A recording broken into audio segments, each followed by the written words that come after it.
Welcome to Small Things Brought Together. My name is Robin Love.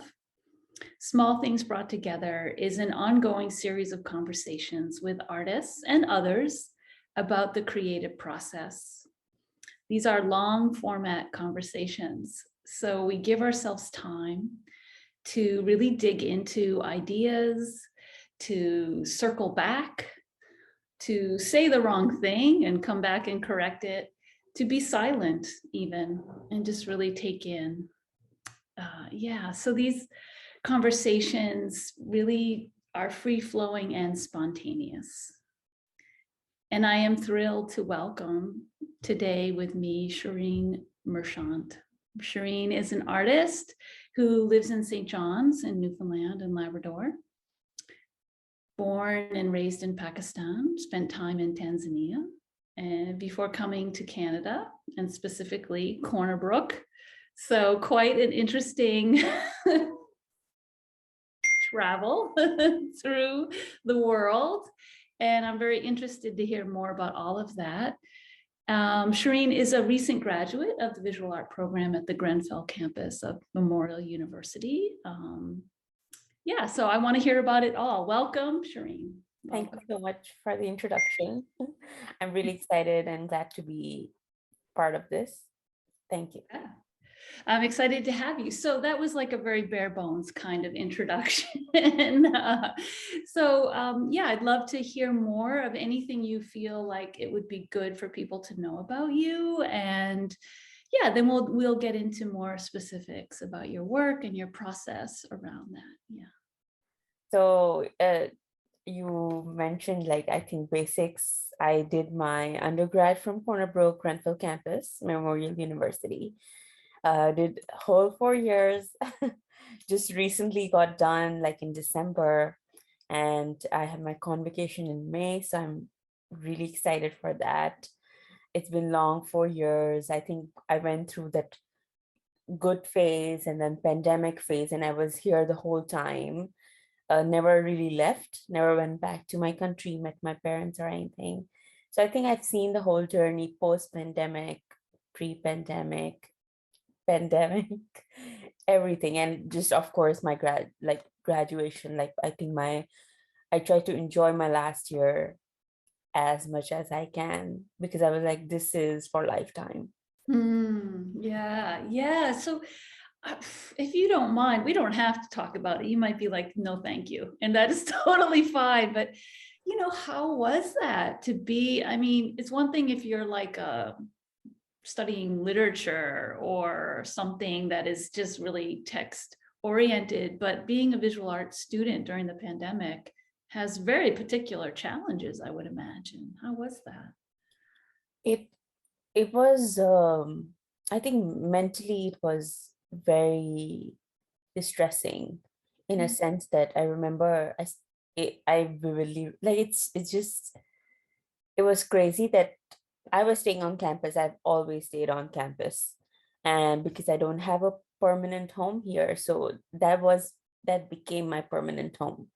And we were separated, each individual student was separated in different chalets. And I remember I didn't had contact with any of my friends for physical contact for a month. All I used to maybe through calls, I used to talk to everyone during that time and everything. And I used to I started going for walks and stuff like that. And then we got to know that, that happened during summertime. And then we got to know that our semester is when it all started. So we were doing semester, and half semester, almost half semester went into online. So the professors were very generous, right? They understood that, this is going to be difficult for everyone. So, so it was good for that 1 month, I would say, that, we adjusted everything. That for 1 month, everything went online, and whatever we could do at home, we did, and we presented and stuff like that. But then for next semester, when we got to know that, it's going to be all online, and I was like, this is the crucial time. This is my second/third year. how will I transition? How will I do everything at home? Are like, how will I get material? Do I need to get materials? What is going to be the process? So if I take sculpture class, and I took sculpture class at that time, I was like, how is this even possible? What do I do with this class? Am I not supposed to be in the studio? Like traditionally, you do everything in the studio, you interact. And I think I'm a kind of person, when I interact with other people, I get more better ideas. Because when you're having a conversation, you're like, oh, I never thought about this. Why don't I do this kind of stuff?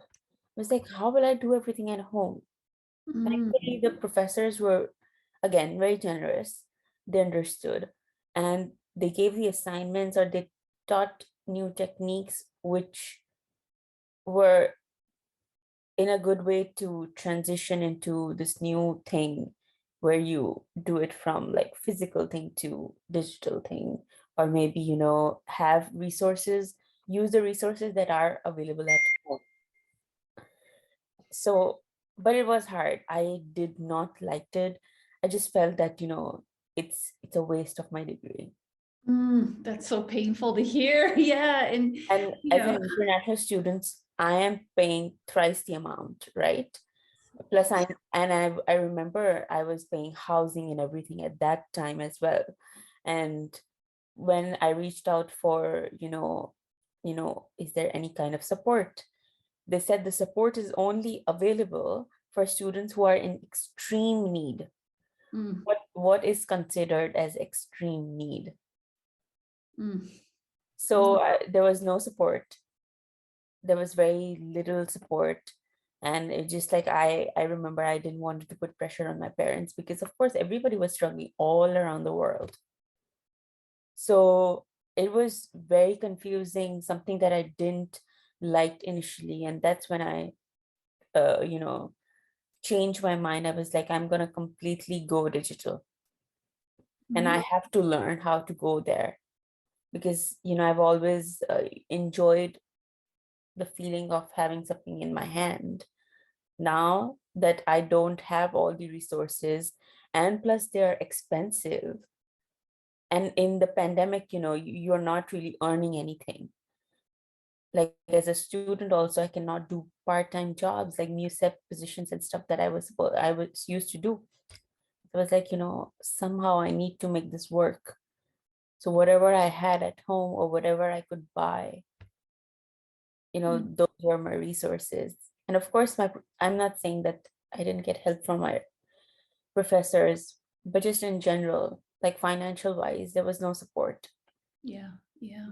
So it became difficult, very, Mm, very difficult. mm.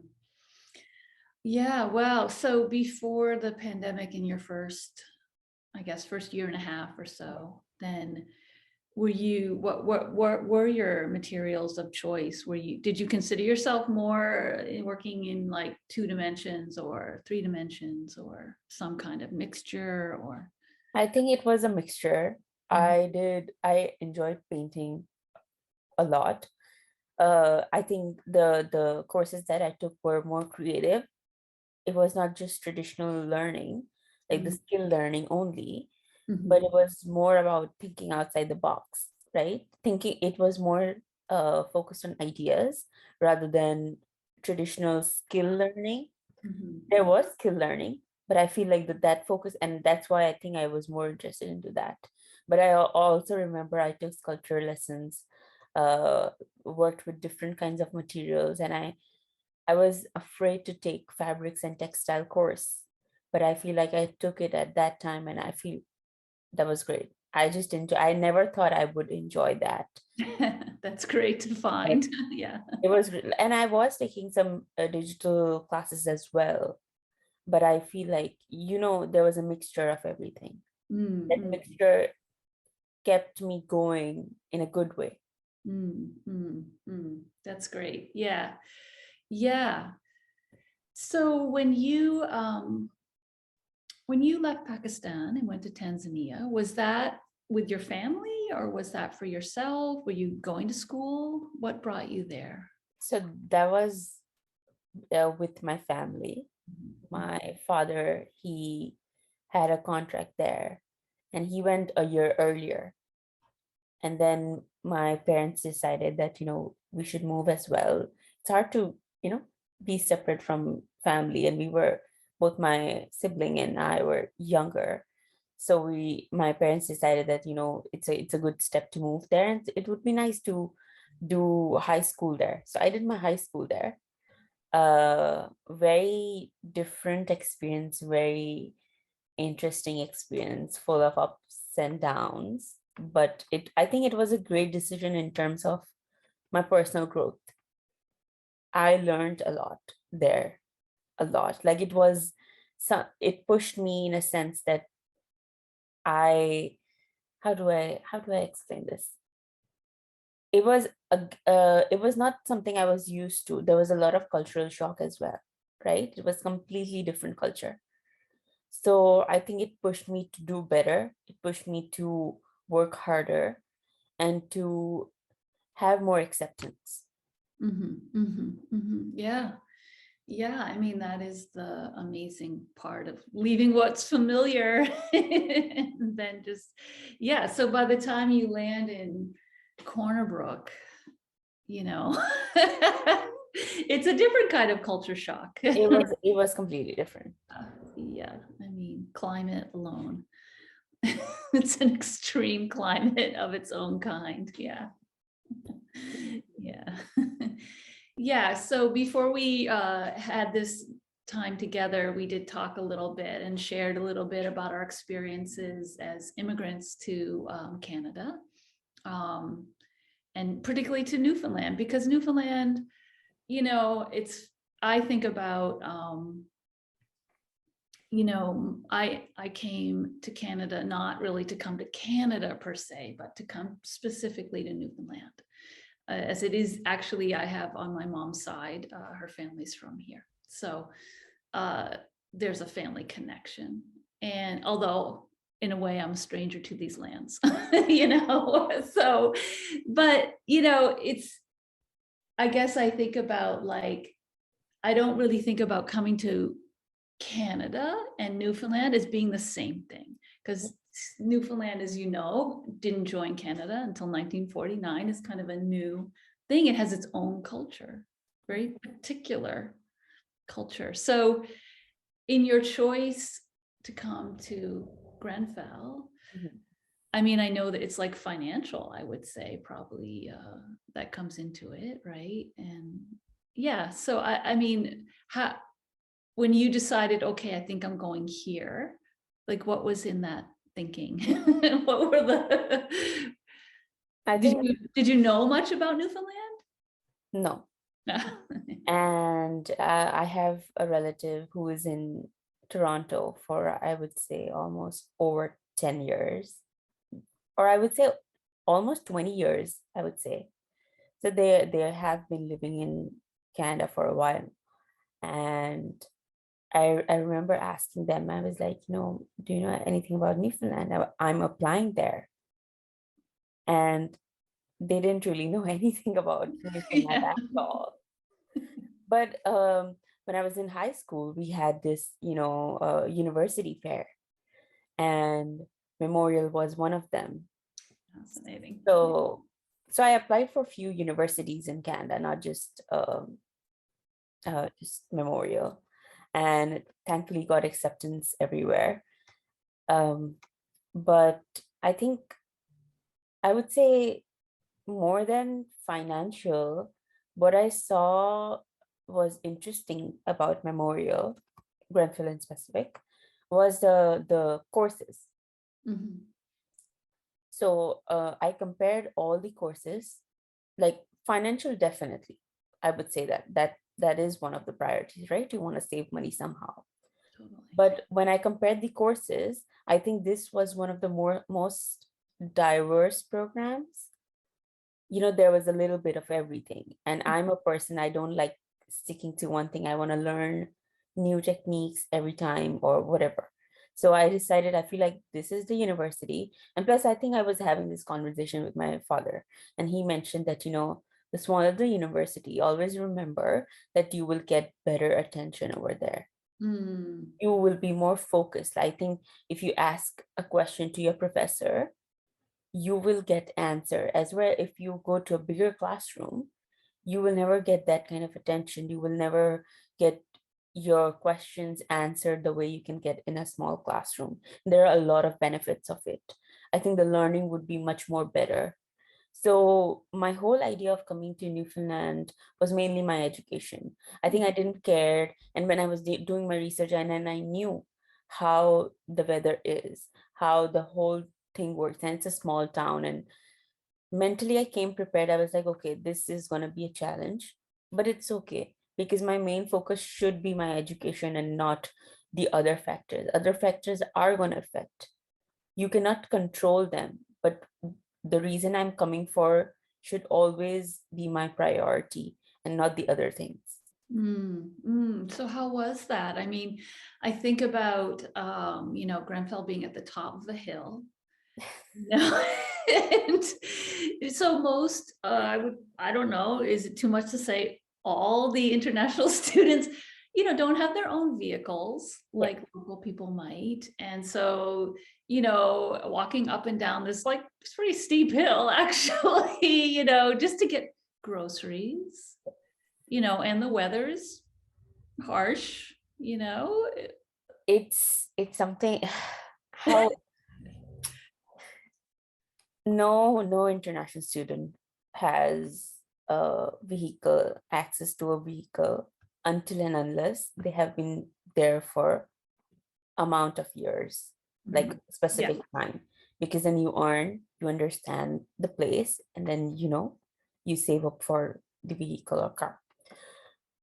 So we completely depend on public transport Which for is university providing us some kind of uh-huh, uh-huh, which was on and off. yeah. It There wasn't a great help. I remember when I came, there was free shuttle for Coleman's only, going from like on Tuesdays and Thursdays. Hold on, I'm gonna pause.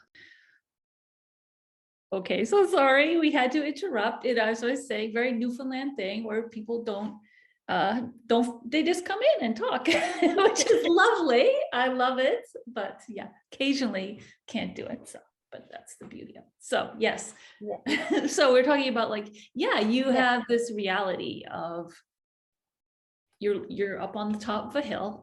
So we had few things, and then of course I talked about pandemic before that it happened, and all those resources, like there was groceries in a sense, non-perishable items were on campus in Uh-huh. the food bank, but you need something beyond that, right? You need mm, uh, probably fruits, vegetables, and all those things. So I would say that the best thing that happened when I was there, that I made friends with Newfoundlanders, Mhm, some mhm. of the great people I've met. And I would say those friendships would be for lifetime. I Mm. think the support that they have given, like, they would ask me by themselves, like my best friend, Savannah. I think she was a blessing throughout, whether it was pandemic or not. And I met her in my first year of university in an English class. And I saw her and I was like, we're going to be friends. I still remember we often talk about it, how we met and stuff like that. But I think she was, and others as well. They were really keen to help. That's They great. offered help. They were like, you want groceries, I can take you, you can let me know, no matter what, just let me know. Whatever you need, and I'll take you. It's okay. Mhm. We'll social distance, we'll wear mask and everything. Uh, that was just pandemic. But besides that, they were like always there for me. Mm. So even though there were times when I didn't get support from university or, I remember cab fares. So just to go from university to Walmart was $15, and that was just one trip, Yeah. right? And so usually I remember the trick that as an an international student you follow, is that you go in a group. That cost each person $2 or $3 per trip, right? But if you take a bus systems are not really that great. They work limited times and only on weekdays. And also it's very rushed, and it's like the whole system is not that great. You have to go through the whole city to just reach to that one place. And I think we had 2 buses in Corner Brook. Yeah. But we have, I think so. Yeah, it's not So great. it didn't really worked. It didn't really work in the favor. And usually I think as a student, I used to get time during weekends to do my groceries or to do other stuff as well. Yeah. So that was not a choice. That was not a choice at all. And paying $15, like when other people are not interested, I Yeah. have to pay $15 for a cab just to go. At total, it's $30 Yeah. going Yeah. and coming back. Wow. Yeah. Yeah. And, well, I want to talk about your art, but I'm really feeling it. And I'm really feeling, the isolation of those years, living in basically a dorm, but they call chalets, but yeah. Yeah. And not getting to see your family other than, I imagine, like on Zoom or WhatsApp or, yeah. Yeah. Yeah. So I feel like now there's like a whole generation of people whose education, is the pandemic years. And it's just fascinating to see like how that will play out moving now forward. Yeah, what got like shifted and altered. And as you said, working digitally when that was maybe not really what you thought you were ever going to be doing. So maybe this is a good excuse to, I'm going to share the screen and we can look at some of your work that you have on Instagram, which is the best place to see your work right now. So let me call that up.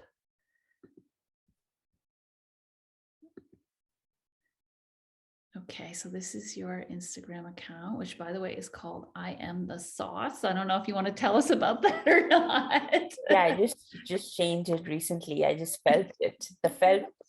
The theme, and I was like, I am the sauce is very important with a lot of dishes, like a lot of food you eat. So I was like, condiments are very important, even though some people might not agree with me. I was like the flavor. yes, yes. I'm just a flavor that I'm the exact amount of flavor that you need. I love That's it. what I try to tell. Yes. So yeah, here we have it. I Am the Sauce. That's a zine that you made. Maybe you click on that one. Yeah. Were you part of the zine Hold Fast Festival zine? I wasn't, and I really wanted to go, and I was volunteering for the coldest night of the year with Choices for Youth, and trust me, it was the coldest night of the year. And I was like, I have to go to this. This is something that is interesting. I've heard so much about it. So by the time I went there, they were just all the zine makers, they left because it was time for them to take break or something. So I came like in the evening and for a very short amount of time. So I think Elijah welcomed me in, and they were like, why don't you sit with other artists who are just making zines and create one? So I sat there for, I would say, for half an hour, an hour, and I started thinking about, if I had a zine, what it would be.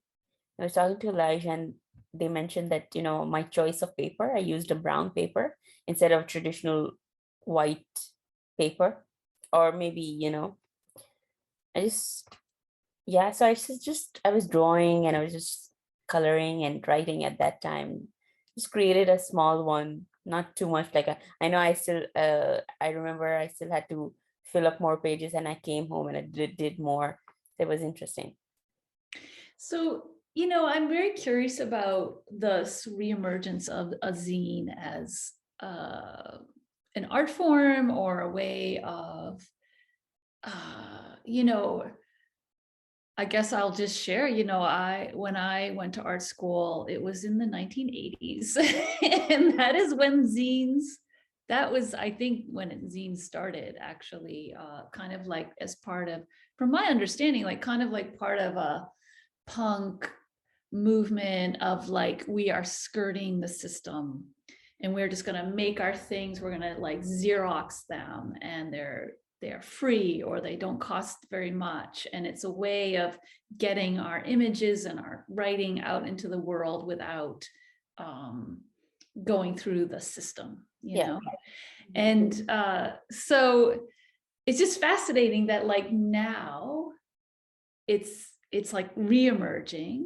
Then that sort of faded. I don't think I heard about zines for a long time, and now it's reemerging and being embraced in a new way by obviously people who never, heard of it prior. And so I'm curious for you, like in what I just shared, is that like part of what resonates or feels like, oh, there's some potential in that, or is it something else? Completely. And so I learned about zines when I came here, of course, through my classes as well. And then, of course, the whole festival, I learned about the whole festival and everything, which I think started last year, if I'm not wrong. Um, I think you put it in a great way. So I'll tell you my experience as an immigrant. Yeah. An immigrant and as an artist who's immigrant, I've always been very scared. Like I don't really show it, but I'm like, what if I put out something and I don't want to hurt other people's sentiment? How brutal I can be with my art? How much reality can I put out there? How much raw emotions can I show through my art? And I feel like everyone has their own opinion. In my thoughts, I was like, I, I still feel I'm scared.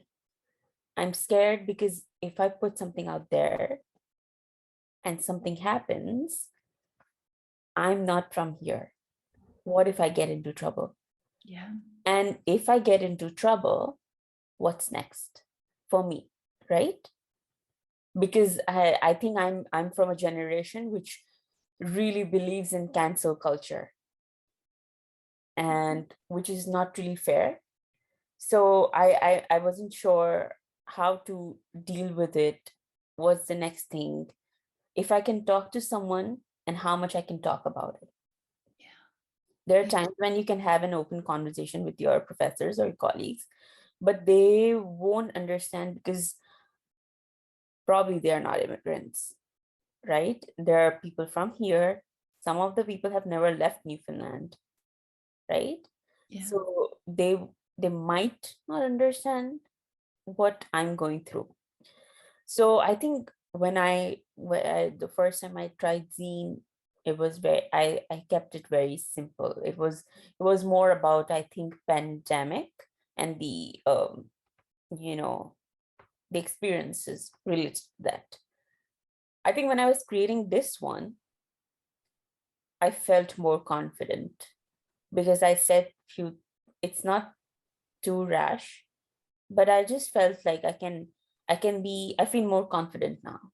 Yeah. Not because those worries have gone away, but I'm more confident as an artist that it's my personal thoughts, and zine becomes personal for each one, right? Whatever you put it out there, even if you are exchanging zines with someone, I feel like when you read it through your experience sometime. I as if for me, I don't know about how you feel about it, but I feel like when I'm reading someone else's zine as well, I try to connect it to myself. We do it with all the art, but this is something small, it's in your hand. You want to make it as personal as you can, right? You're putting your true feelings in it some sort of way, and you're not really thinking, because you're like, okay, it's just a zine, it doesn't have to be perfect, but Yeah, I think you're it hitting on something really interesting. It's like it's very personal and immediate, like yeah. because it's not super precious. Yeah. It's made of just simple Mhm. copy paper or whatever, Yeah. and folded up or stapled or yeah. And there's something about like that immediacy that gives you sort of permission to be very intimate and personal, and yet it is with this idea that it's going to be either exchanged. I love that idea that it's like there's a like a economy of Yeah. exchanging zines. Yeah, yeah. Mm. It's amazing, like how you can, like, even if you make prints of it, it is still gonna be personal to each person that gets it. Yeah, It yeah, won't be about someone else, right? Like often if you see a painting, the artist is telling their story. So it's sometimes hard to find yourself in that painting. Whereas in a zine, it becomes personal.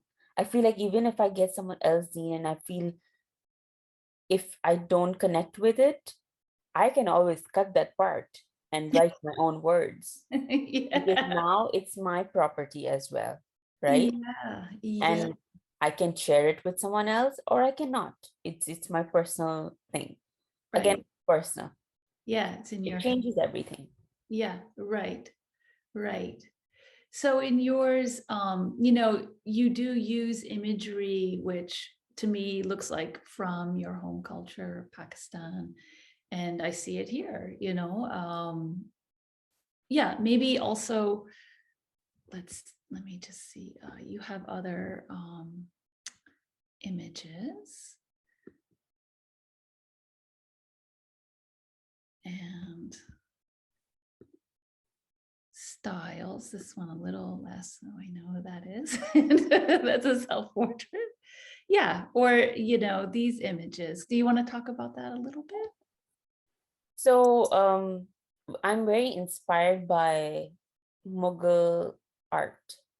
Mughal Empire was uh, very famous, very well known, very popular empire of subcontinent of in Asia, and I feel like it impacted a lot of South Asian countries.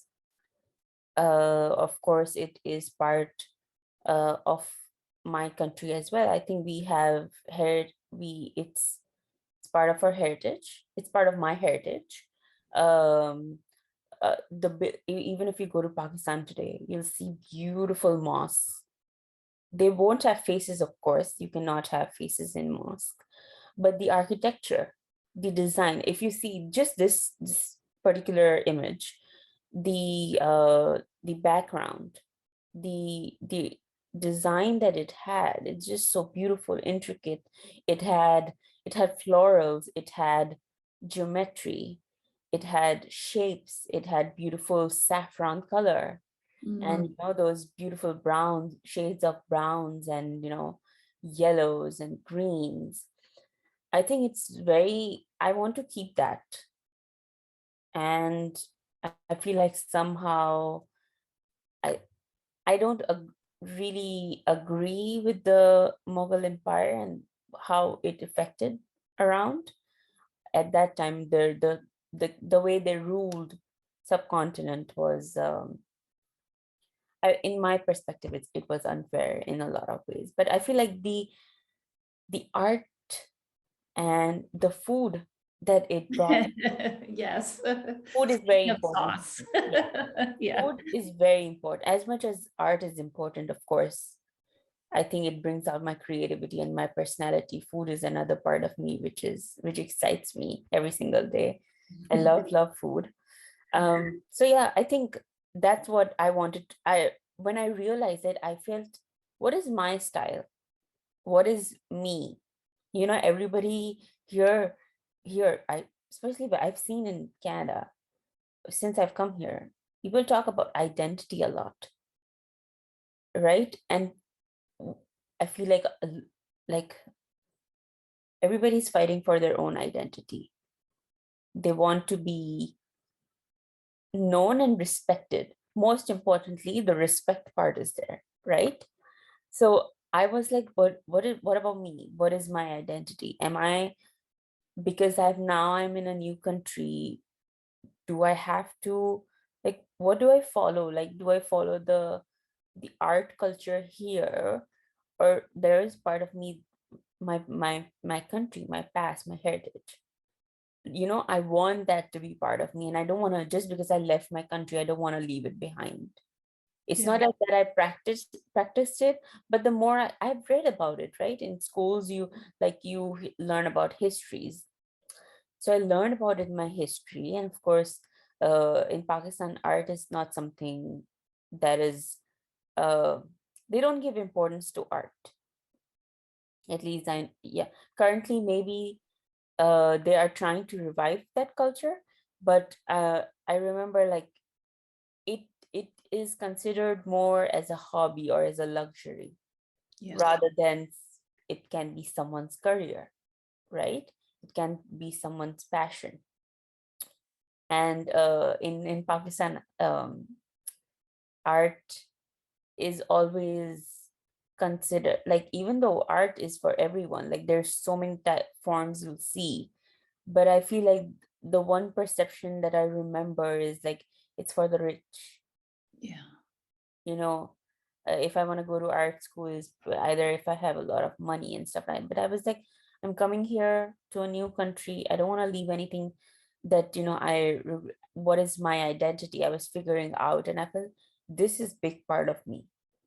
Like, Yeah. I might not agree or disagree, but I am in love with the art, I'm in love with the architecture of that time. And Yeah. I have seen throughout my life, whether I go like on the streets, on the old buildings, on different kinds of buildings and stuff like that. So I was like, I want to keep that, and this is part of me, and how I can make it my own, and in the current time, very important. Yeah. I mean, I think you're bringing up some really good point, good questions. What is, I, I guess I think a lot about, Canada, the US, especially even more than Canada, is such individualistic society. Mhm. The emphasis is on individuality. And like you say, everyone is really setting stakes down in their identity. And there's a benefit to that. Mhm. And then there's so much conflict arises out of that. If we are all individuals, then like what happens, when we have to get along with each other? Somebody has to give, because that's just Mhm. the fact, right? And so to be from a culture that is more communal oriented, family oriented, you know um yeah, I mean, I'm always interested in, like, which has its own great benefits, obviously, and it has some real troubles, right? Like, in terms of, yeah. So I'm so fascinated when these two things really are come together, and how you're sorting through it all. Yeah. I Yeah. think it took me a while. I think it took me almost a very long time to figure out what is my style. I think there's a lot of focus on having each. I think what I've experienced in art school is like the student who figures out their own style and keeps growing in that, they get better opportunities in a Mm. lot of different ways. They are respected more, they are known more. Uh, it just you can stand far and you can tell, oh, this is this person's work, because you understand and you have seen the style. Mhm. Whereas I took a good amount of time to figure out like, who am I in this Yeah. whole world? And then you'll probably agree with this. I don't know when you were in art school it happened or not, and I'm pretty sure it did. I'm 100% sure. But the focus is on Western histories, Western art histories or Western histories. And there were so many times that we talked about in class, and I raised this question, why we are not talking about other art histories. Isn't it important that I become a global citizen rather than just being here? Like you, okay, you can learn from my culture a little bit just because I'm presenting in class my thoughts, my art, my experiences. What about if I want to learn other cultures as well? And Yeah. it's just the part of learning. Maybe there were so many times I suggested we can have, someone just come up who is well trained. Like the specific professor doesn't have to teach the same thing. We can have a guest, right? Yeah. That never really happened. Yeah. I think, you're hitting on such an important thing because, yeah, well, a couple things. One is, I went to art school in New York City, so I had access to everything, basically the whole world. Yeah. And but then so yes, we had classes in art history, global, all around the world. And who was presenting it? From what perspective was it being presented? That's a big question. And when I was 19, 20, I didn't know to ask those questions. Mhm. So I think that's an advantage that has, as cultures shift and change, that's like, I feel like to ask that question. People your age are asking those questions.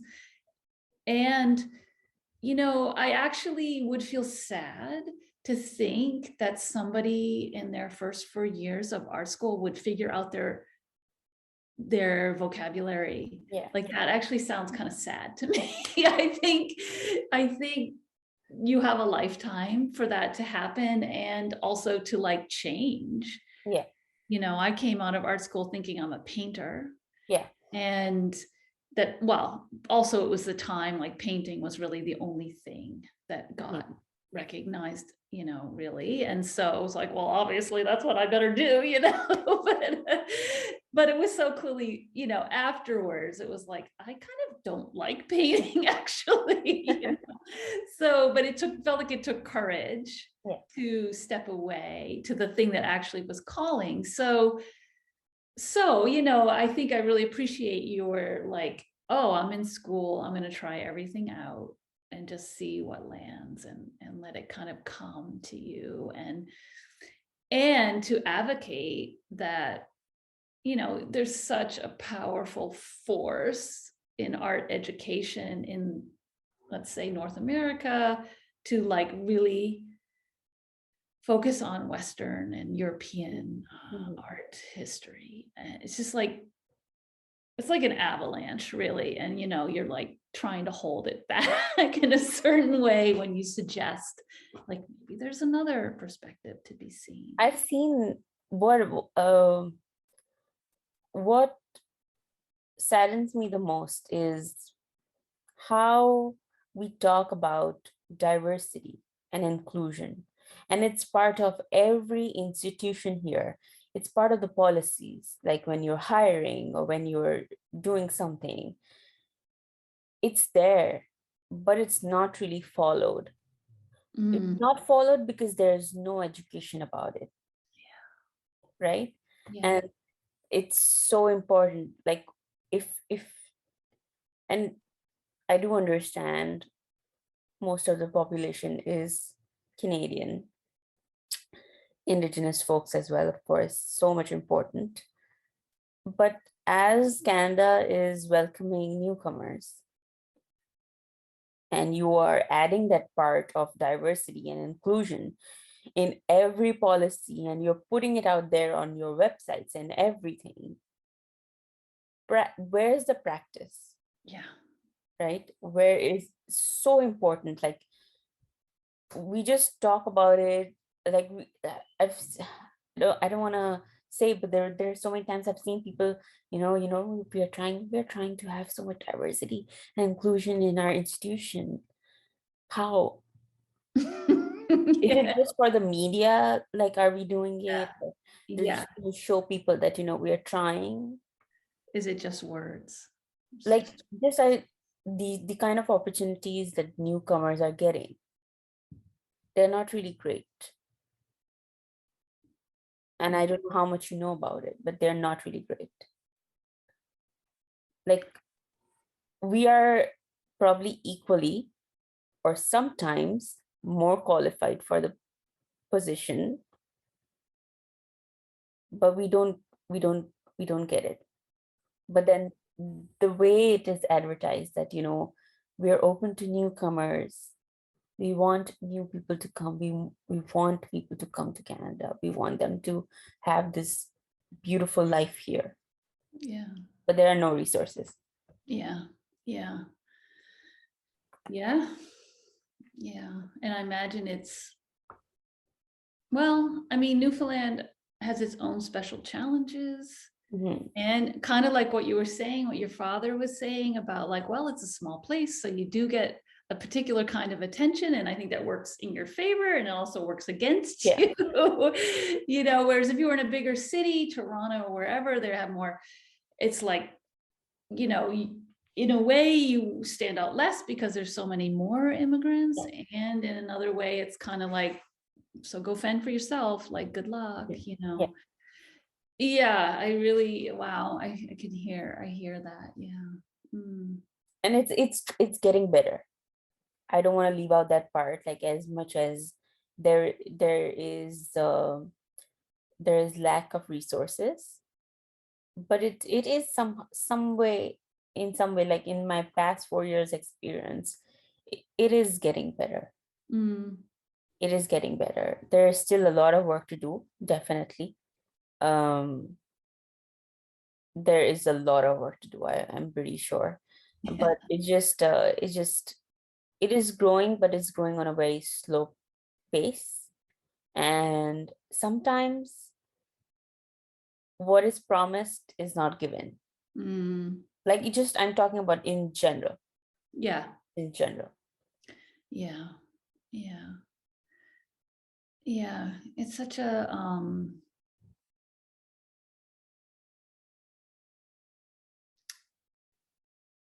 yeah, it's just, you know, when I think about being an immigrant Mhm. and um, you know, just to distinguish between immigration and refugee status, and some people coming like as refugees, and that's a whole other conversation. But you haven't been home in how many years? 4 years. Yeah, you haven't seen your parents in person, your family. You haven't been able to be in an environment where you're like that total, like it's in your bones, it's familiar, the smells, the tastes, the everything is like you can just move freely and you know what's going on.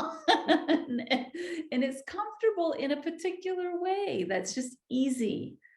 Like, and that I think is, sure,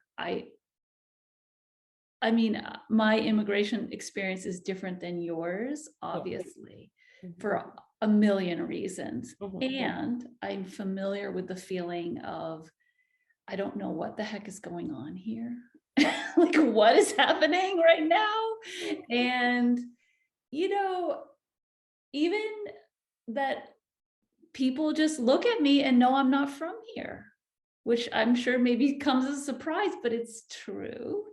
And to always have that little bit of edge of like, everyone knows I'm not from here. There's a lack of a kind of ease. Mhm. And yeah, I mean, as I say, like we've had different experiences, and I'm not going to say they're the same ever, but like I do like to have that,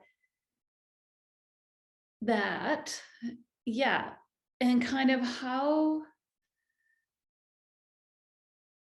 you know, it sets it up as like, I'm here Mhm. and everyone else is there. You know, it feels very separate. Yeah, Yeah. it will always be that way. Yeah. It will always be Yeah. that way because, first of all, I think we're not from here. But I feel like we try, right? We try. We try because we know that we want to live here, and it comes out of love. Yeah. It's I for a lot of people it might be a necessity, but when you really understand the place, the people who lived here for a while, it comes straight from heart. That Yeah. I really want this to work. I want this place to become my home. So you try, and of course it will work, it won't work. It's up to each individual, however their situation is. But there will be a difference. We know that, we are aware of that. Yeah. But I think each one of us, we always try to make it our own in some sort of way. We try to find comfort in some sort of way.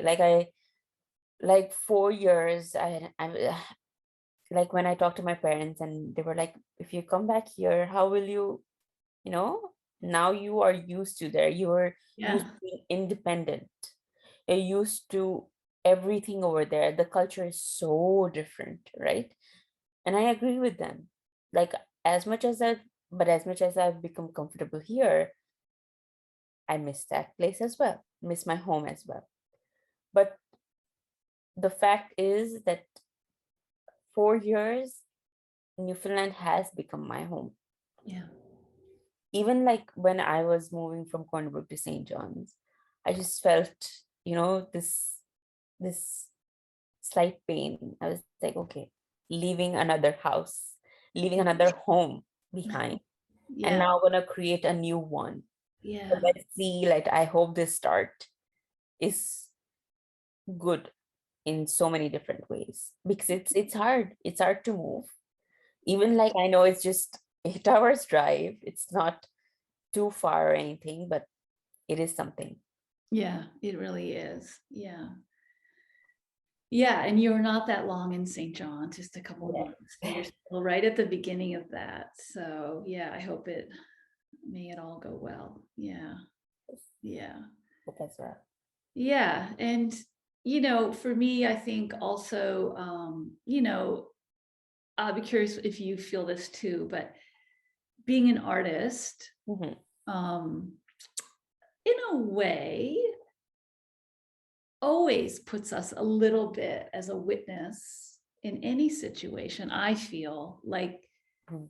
uh there's a way that, you know, we pay attention to things that a lot of people don't pay attention to, Yeah. and so there's a way of kind of always watching Mhm. things and kind of taking things in that in a way sets up a little bit of that, like I'm always kind of here. Like what's happening, okay, I'm looking, you know, even though really in the moment of art making it's like that drops away. Mhm. But yeah, I don't know, I'm suddenly just going, oh, there is a kind of, I'm not unfamiliar Yeah. with that orientation. I think as an artist, we are ready to take a pause. There might be like there are times we might be in denial that we don't want to take a pause or anything. But I've seen like there are times when I take my time. Mhm. I've seen people like artists around me, they are keen observers. They they just not see, they feel. And I'm not saying that other professions they don't do it. They don't do it. Of course, every profession works differently, but I feel like we get a chance to take a pause. So important. I feel like other fields, if you see, like whether you take a doctor, a doctor cannot take Right. a second, even a millisecond as well. But we have to take a step back a lot of times. just to understand what's happening around us. There are times when, big movements are happening, and I often don't post about it because at that time I'm learning. Mm, I'm learning, I'm understanding, and I'm talking to other people. mm, I'm not giving my opinion right now, but I might not, it might not come through my art as well. Like I've seen a lot of people, like when a big movement is happening, something big is happening around the world. Of course, artists tend to share through art, through maybe, social media posts or whatever. One thing I've learned is sometimes to keep my opinions to myself, because at that time I'm educating myself. mm.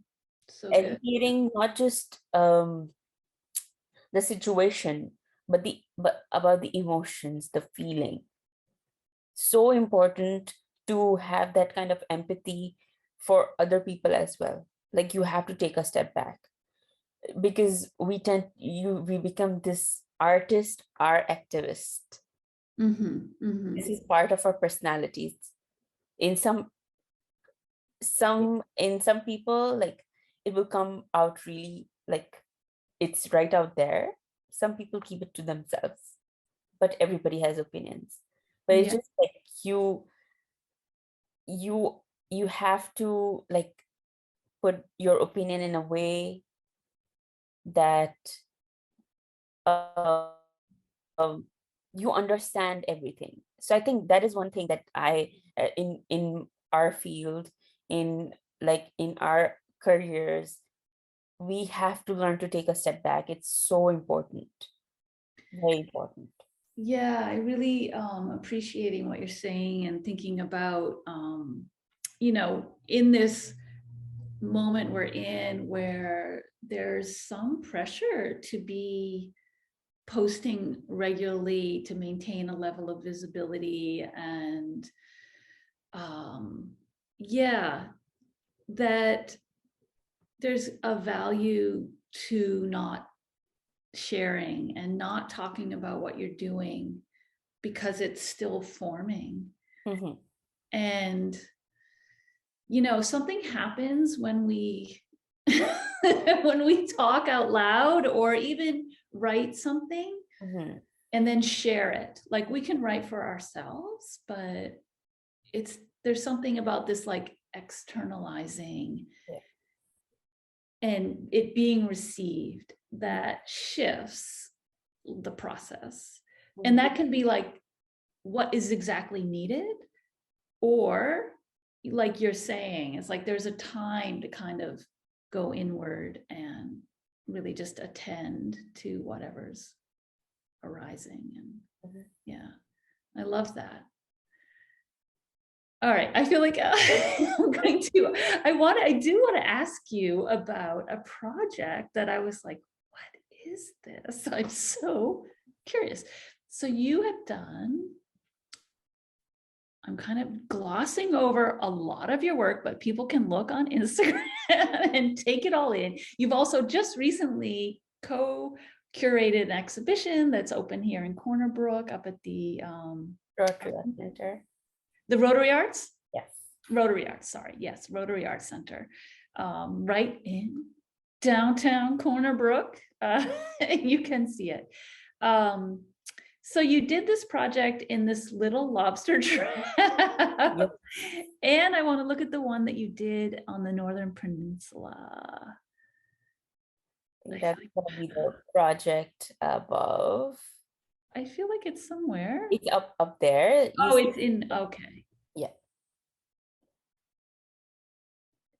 Yeah. Augmented reality. Augmented. Yes. Like, what is this? I was like, what's happening here? I don't understand. I'll explain it in a very simple way. Yeah. So you have heard about virtual reality.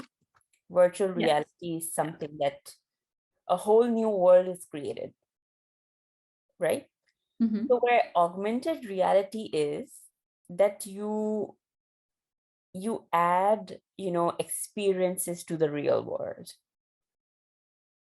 So you're not changing the reality, but you're adding your some kind of visual, some kind of audio to the reality, right? Okay. So that is augmented reality. It's just basically you Uh-huh. are, uh, Augment. yeah, just adding an experience. So this sewing machine and table and Yeah, is something that was not actually on that street you were on. It no, was, but if you had on the goggles, you would see it, or no, no, you just you can do created it from a, your phone. oh, So you oh, can do it from your phone. You can just click at that thing and then it's going to appear. The technology is so advanced, thankfully. I've learned so much while learning about augmented reality. It's like you can change the size of it, you can add audio to it, you can add motion to it. There are so many things that can be done. It's just for adding an experience to it. You yeah, know, like the Instagram filters, uh-huh. it is augmented reality because I you're altering, you're adding an experience. Maybe, there's like maybe your face is changing, right, or maybe, something is like popping up on your face, or the tongue is coming out or something. right, or you look like a cat. Yeah, you look like a cat now. So it's just a experience that is created. So it was a very great experience that I had. During summer, I got an opportunity to do this internship with Northern Peninsula Heritage Network, as it was funded by MyTax, and of course, Grenfell campus was one of the partners. Um, my supervisor was Todd Hennessy and Brennan Lowry. Great project. I got to learn so much. I think it was one of the beautiful, most amazing experiences I've ever had in my life. Wow. Why? Because I got to go to Northern Peninsula. And it's Mhm. such a beautiful, beautiful, beautiful, beautiful part of the world. It, Mm. it's just a great experiences. And as much as I had to work on this whole project, so we created this. So the website was created by another student who was also an intern, and my job was to create AR for this project, right? So the whole trip happened, uh, and as much as my part was to make this digital work, happen, there were times when I just kept my phone aside just to take in all that beautiful scenery and energy. And those small towns that I went in, those people are amazing. In a sense, so hospitable, so nice, so kind. Just, it's like a warm hug. Yeah, it is a special, special place. Yeah, Yeah, really magical place, I think. Like, beautiful, feel beautiful. the, you're like, whoa. And there were times when I was amazed by just like, I was like, what is this? Like, this is beautiful. This is something I probably will not experience again. And who would expect, like, I think there are times when Newfoundland has been shown in a very negative way, but I feel like people haven't seen this part because Yeah. it's not talked about more. Like, I never knew about Northern Peninsula. I never knew it existed until and unless this, experience happened. Yeah, well, it's kind of off the beaten path of like you can go across the island on the highway, but the Yeah. Northern Peninsula really has its own road and it's very easy to not take it, really. So you go as far as Gross Morn and stop, and Mhm. it's probably most people. Yeah. I mean, even looking at this and thinking about, what you were talking about earlier and thinking about your experiences as like what would it be like to augment reality, your reality of where you are, into what would you insert, like the layers Mhm. visually into that? It's just very exciting. It's very Yeah. exciting. I think I there's, think the first time that my interest started when we had this class and we learned to make, we had to create some kind of AR. and that was basic. But me being me, I wanted to experiment more. So I tried this new, application, and um, I just played with it. I created a filter for Instagram and Facebook, which had background, which had something on the face as well. I added audio to it. So if you clicked on the filter for Instagram, you were able to like hear the music very serene and stuff like that. So I was amazed that that was my first ever experience. I always thought like how these filters are made. Yeah. Then I think another great example is the Pokemon game. I never played it, but I've heard so much about it that, it is another experience. Like, I think every time you go to a place and then a different Pokemon character appears. Oh, right. Yeah, I remember that. Yeah, yeah, yeah. Yeah. So that's AR as well. Okay. All That's right. AR Yeah. as well. I mean, I want to look at your lobster trap too. Yeah. It was another great experience. So during this summer, same summer happened a lot of great things for me. I'm so thankful. So I did this course, and so I had to do an internship with the Rotary Art Center. I had option, but I Mhm. chose that place because eventually my career goal is to get into art management.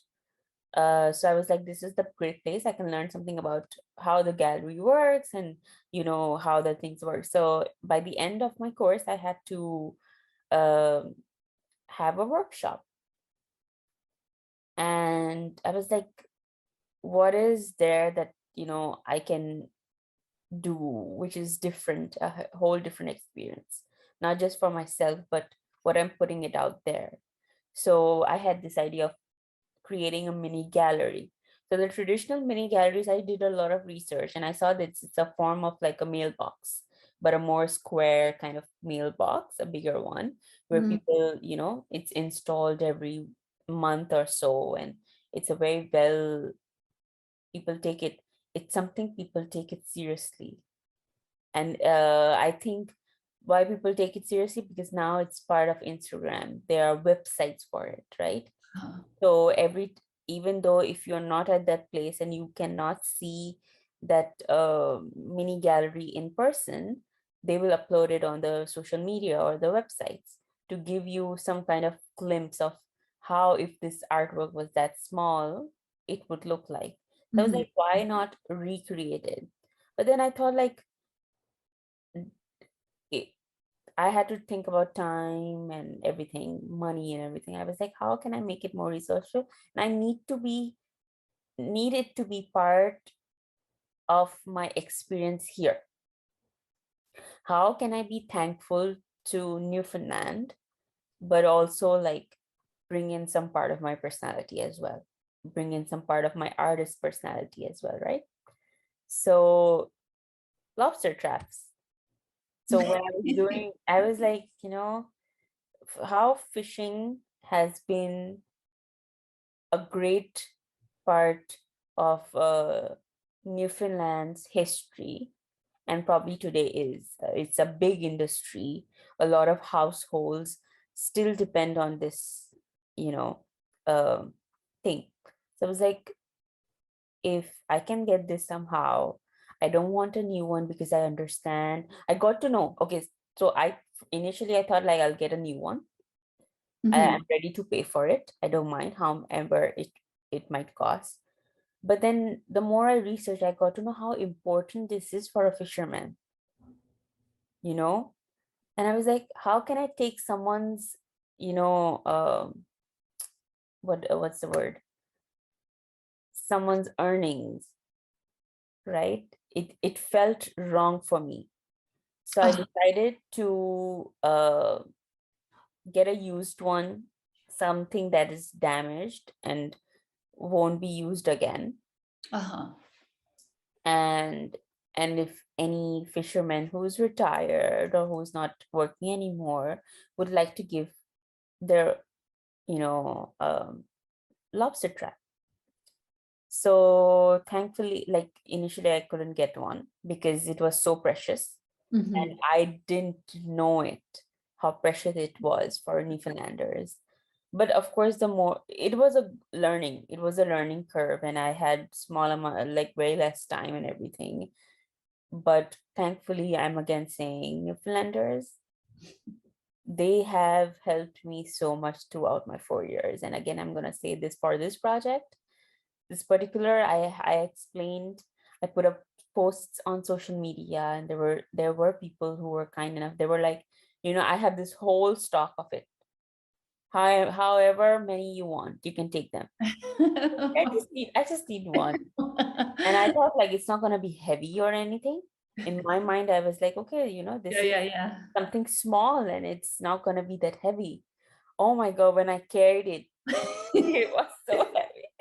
because they put because they had to put weight at the bottom so that it goes down in the water. Right. And Yeah.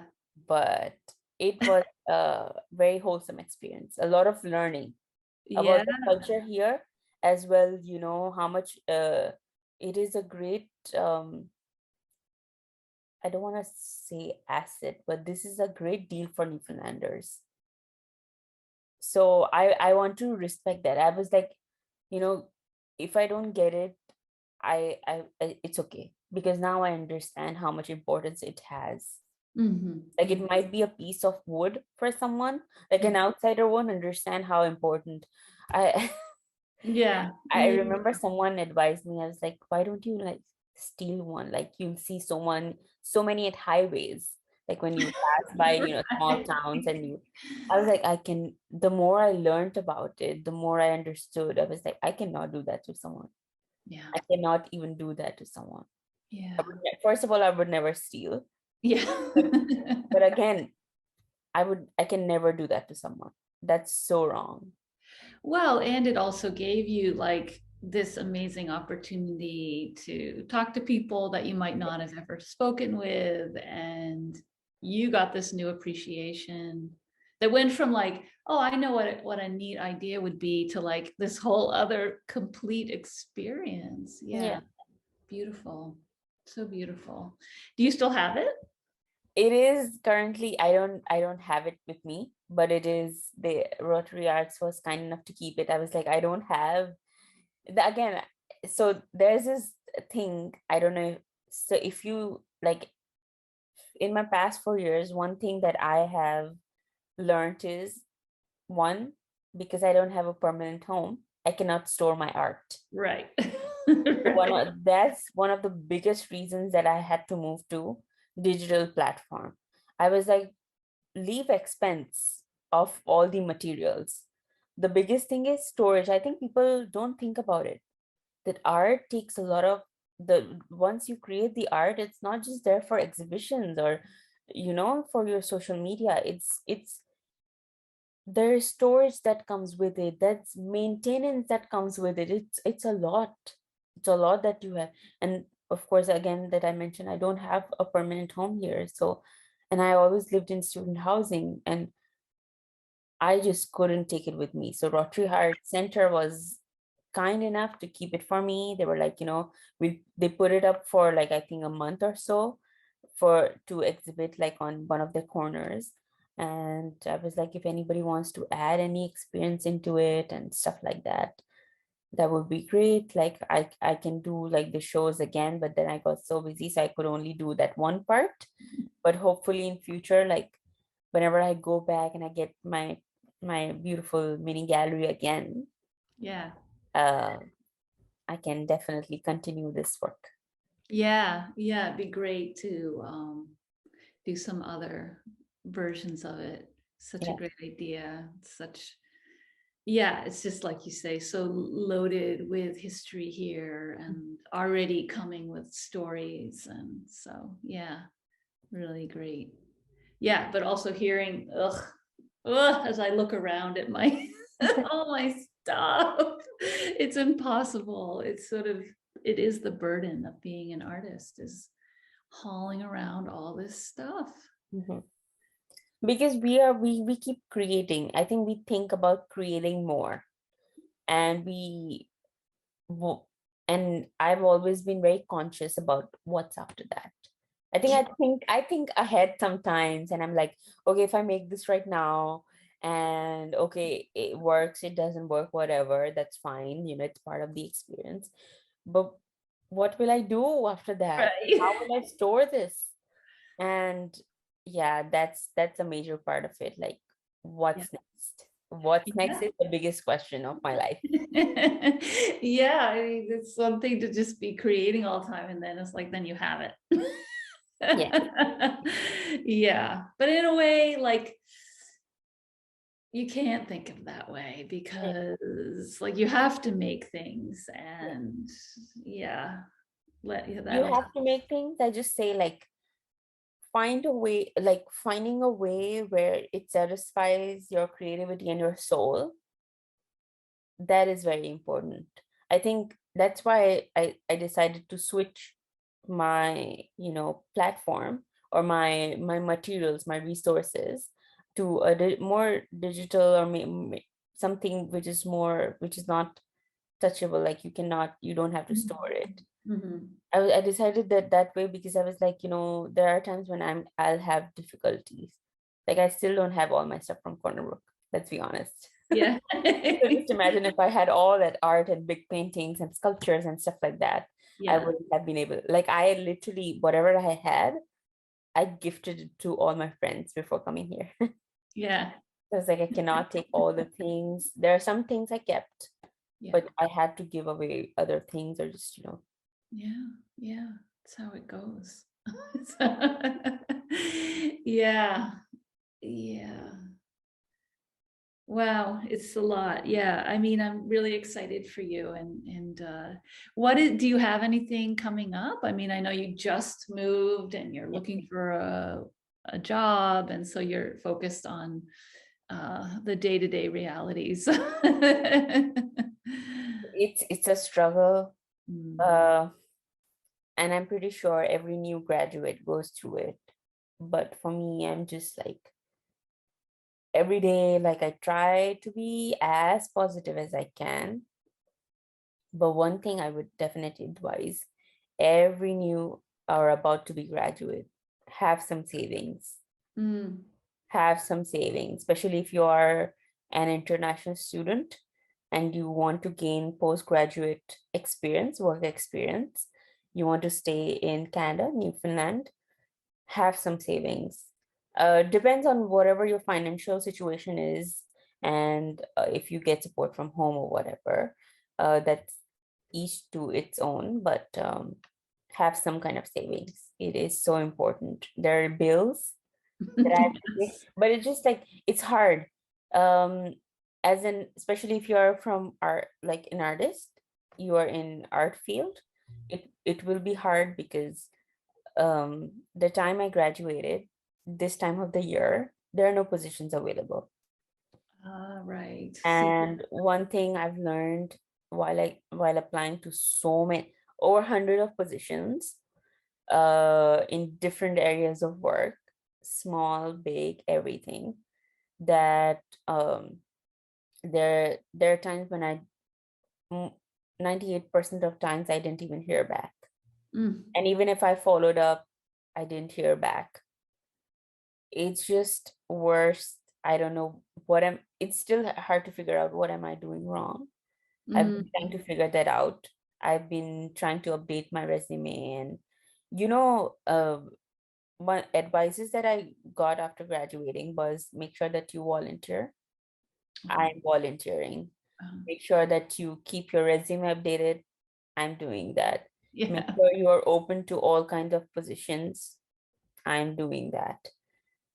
Despite doing all the things that I've been also told to make connections, and I've been trying to meet different kinds of people from different fields in the community. Despite doing all that hard work, there's nothing. So be prepared for that. That's the only advice I would give to new graduates. And Yeah, yeah. uh hopefully if any whoever is listening, you'll get there. You'll get there. Believe Yeah. Yeah. And I feel like you're going to do fine because anyone would be really lucky to have you working Yeah. with them, for them, I mean, obviously. And this is partly why people end up leaving Newfoundland, because it is very hard. Mhm. There's just not, not a big population, so the opportunities are few and sought after by a lot of people. So so I hope, well, good luck with that. I feel confident that Thank the you. right thing will Mhm. come. Yeah. I And hope- I thank you hope- so much.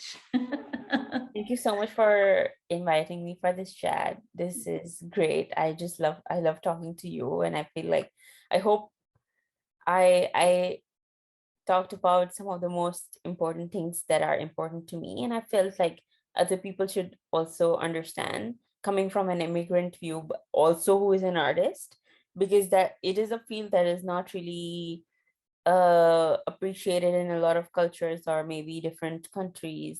And even like it's seen more as a hobby, which I don't like. I don't like this part that, where artists are seen like, okay, it's just like a hobby, or maybe I mean, come it's on, the something hardest fancy. It's not people. fancy. It's Yeah. I'm definitely sure one day I'm gonna you know uh, make a beautiful career out of it. And I talked about all the important things that I feel like should be talked about, and we don't often talk about it, or people shy away, or they just avoid it. So thank you for giving me that opportunity to speak about different things, about my experiences, and it was great hearing about yours as well. I think it's just amazing. Like I feel like every immigrant artist have their own experiences and how they have evolved coming here. Yeah. And the art that they create has now become their identity, and that's just amazing. That's amazing. I think I'm gonna let that be our how we end that word. Amazing. You Yeah. are amazing. Thank you so much. Thank you. Thank you.